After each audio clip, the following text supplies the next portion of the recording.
أعوذ بالله من الشيطان الرجيم بسم الله الرحمن الرحيم. Chers frères, chères sœurs, très chers enfants, assalamu alaikum wa rahmatullahi wa barakatuh. Comme je vous ai dit, le saint prophète a fait le dernier hajj, le dernier pèlerinage. Et là, comme il sentait que ce sera le dernier pèlerinage, il a présenté un sermon. C'était très très important. Je vais je vais vous partager quelques phrases et quelques passages de ces sermons.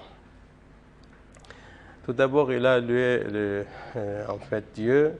Ensuite, il a dit aux serviteurs de Dieu, je vous exhorte à craindre Dieu, aussi comme le taqwa Allah. Ça, c'est très important.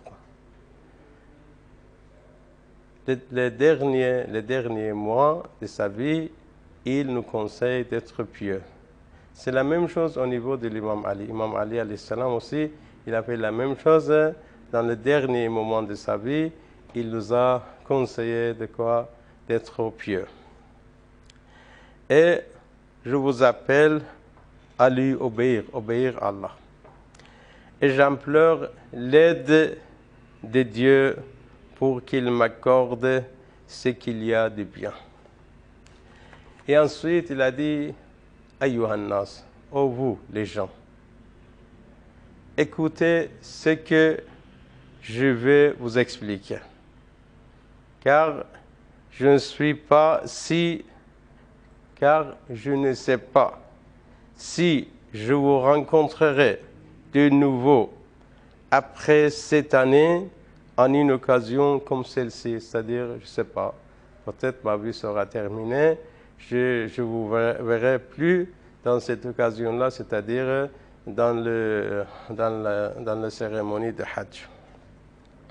Et ensuite, il a dit aux gens, votre sang et votre honneur, il y a un deuxième hadith qui dit, et votre richesse, votre bien sont sacrés. C'est-à-dire, n'importe quel musulman, le musulman, c'est celui qui dit, Ashhadu an la ilaha illallah wa ashhadu anna Muhammadan Rasulullah. Alors, lorsqu'il dit Ashhadu anna Muhammadan Rasulullah, Ashhadu an la ilaha illallah wa ashhadu anna Muhammadan Rasulullah, lorsqu'il dit ça, son honneur, son sang et son bien est sacré et respecté. On ne doit pas violer le sang d'un musulman. On ne doit pas violer le bien d'un musulman. On ne doit pas violer l'honneur d'un musulman. C'est sacré. Alors il dit, votre sang et votre honneur, ainsi que votre richesse, sont sacrés, l'un pour l'autre.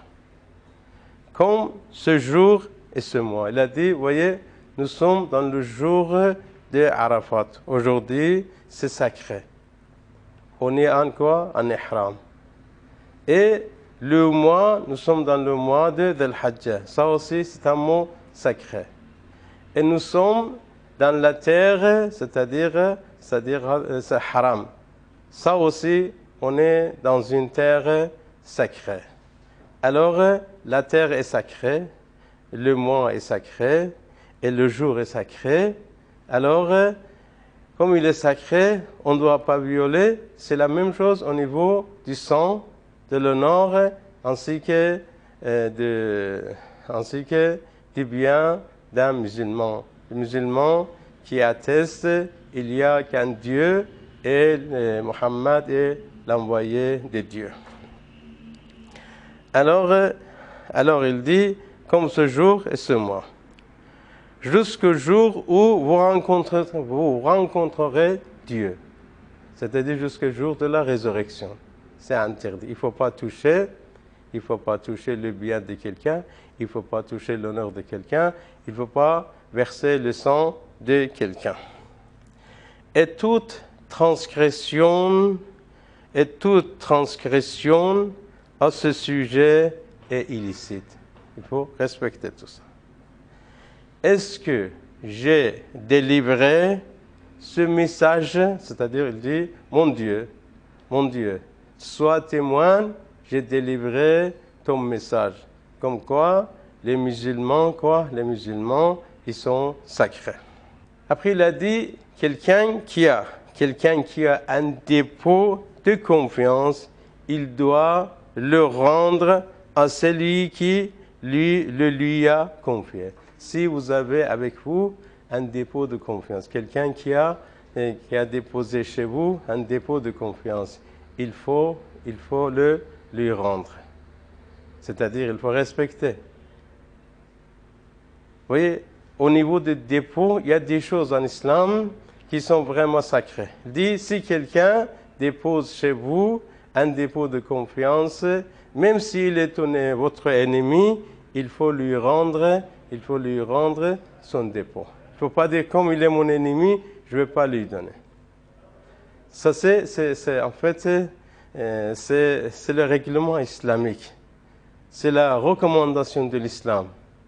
Tu dois respecter tes parents même s'ils ne sont pas musulmans. Tu dois tenir ta promesse même avec un non-musulman. Tu dois rendre le dépôt de confiance même avec celui qui n'est pas musulman. Donc, même, vous savez, ce qu'il a fait Imam Hussein alayhi salam, dans le dernier moment de sa vie, il a dit, quelqu'un qui est endetté envers quelqu'un, il peut pas assister dans l'événement de Karbala. Tout d'abord, il faut rembourser la dette. Voilà. Alors, comme vous voyez, comment le saint prophète souligne les choses qu'on doit faire après son départ. Alors, ensuite, il a dit les importantes responsabilités de l'ère pré-islamique sont nulles, sauf la garde de la Kaaba et le don d'eau à boire pour les pèlerins. C'est-à-dire, il y avait des responsabilités là, en fait, avant l'islam pré-islamique. Maintenant, toute responsabilité est annulée. Alors, je vais continuer encore dans les prochaines séances. Merci beaucoup. Wassalamu alaikum wa rahmatullahi wa barakatuh.